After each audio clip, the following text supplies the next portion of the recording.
My name is Cynthia Addai-Robinson. I play Amanda Waller on Arrow. So to start things off, there's always a lot of cloak and dagger with this character and a lot more questions than answers. How is that for you to play that with so much clouded in mystery? You know, it's tough. I have to kind of make the most out of a sort of limited amount of information. So that poses a really specific sort of challenge, but that's kind of what you're hired as an actor to do, right? You kind of have to fill in the gaps and rise to the occasion, and especially when you're handed over such an iconic role, you really want to kind of honor that and honor the people who have created the story before you've gotten a chance to come and put your stamp on it. So, you know, I try my best to reference the source material, but at the end of the day, it's sort of mine to play with and shape and mold, and obviously the producers have their ideas going in, but they like to keep me in the dark, so I kind of have to just, you know, do my best with what I have, and hopefully I'm doing all right. Because are you privy to more information about if they have certain plans for the character, or is it completely on you to fill in those blanks? You know, it's kind of on me. It's kind of on me. I oftentimes just kind of get a heads up that they're anticipating, you know, my involvement in a certain part of the story. And the challenge is, you know, there are sort of gaps in the stories, right? So, you know, I might work on an episode and then 4 episodes later come back. So in that time, I don't really know what's going on, which is okay, because sometimes that's a separate part of the story that doesn't really involve me. But yeah, I mean, a lot of times I'm really relying on Stephen Amell to fill me in. So I show up. I mean, a lot of my stuff is with him, and we've been still in the flashback world with a lot of our storyline. So I will get set, and I'll be like, "Hey, Stephen, what's up? What's going on? Tell me the story." And you were also on Spartacus, and there are a lot of actors that have come from that show and have been on Arrow or The Flash. So a lot of people want you and, well, Amanda Waller and Deathstroke to end up in a scene together.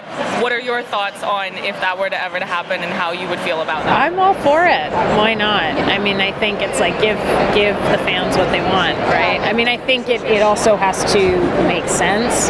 You know, you don't want to get into a situation where you're kind of just doing something for the sake of a gimmick.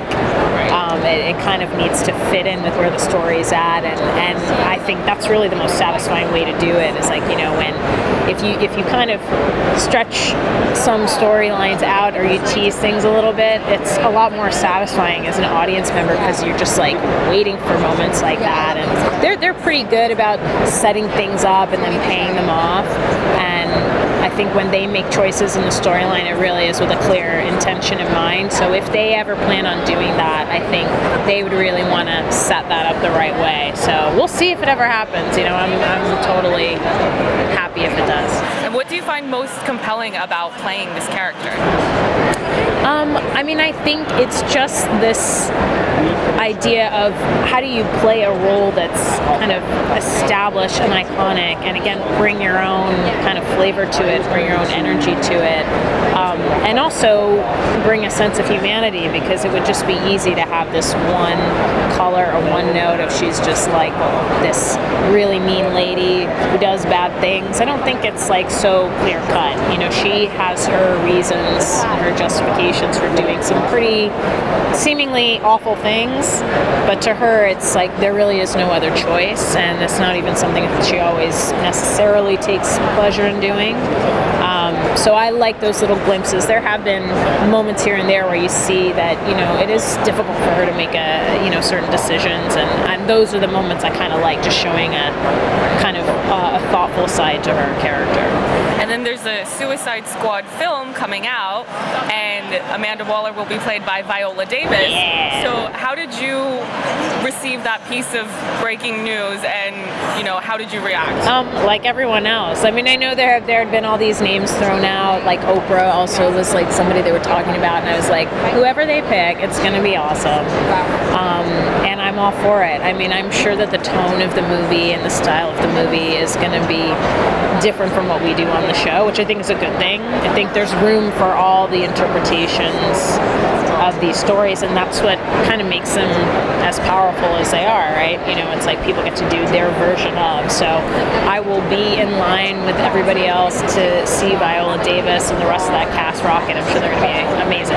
And then one final question, how do you feel about being a role model to young women of color? Ooh. Where, you know, you and Candace being here together, you have huge fan followings, very loving, very supportive of the fact that, you know, now you're the face that people can look to and see themselves represented. Isn't it great? It's fantastic. It's like, you know, it's nice to see an inclusive sort of side to television and film, and we're seeing a lot more of that, and I think people were just hungry for it. And certainly for me growing up, you know, you kind of are affected by the visuals of who's on your television screen, on your movie screen, and I'm proud to be part of that, and I always enjoy coming to things like this and meeting people, because then you really get a true sense of, you know, how it plays a part in people's lives. So I'm happy to be part of that movement.